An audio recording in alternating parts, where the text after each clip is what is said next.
All right, this is number 3 from section 4.5.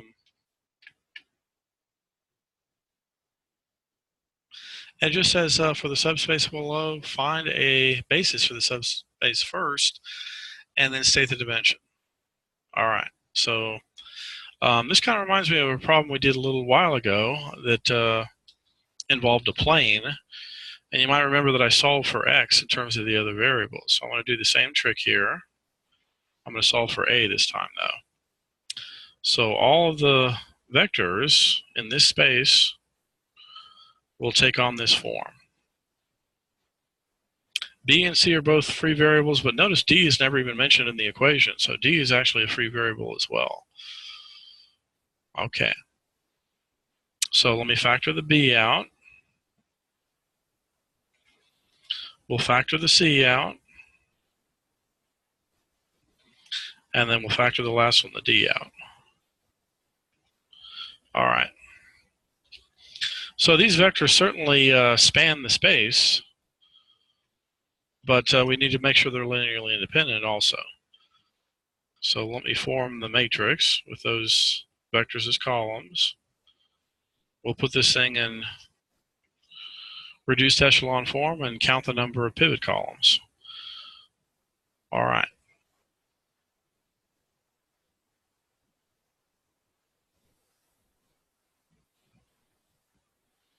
So I suppose the first thing I would do is divide the first equation by 5, or the first row by 5.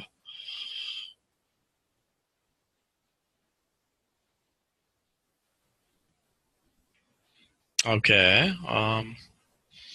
Now let's multiply the first row by -1 and add it to the second row.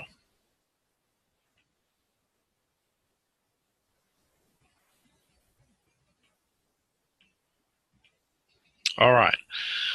Now let's change this into a 1. So I'm going to multiply the second row by 5.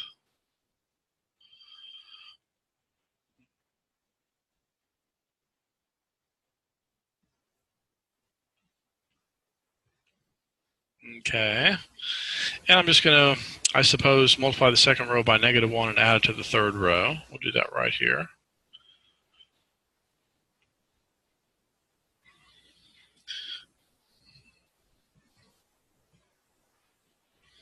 So notice we do get a row of zeros. So I guess I'll switch around the last 2 rows next just to put the zeros at the bottom.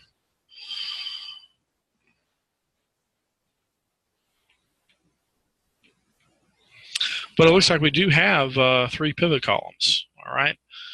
So that implies the original set of vectors are linearly independent.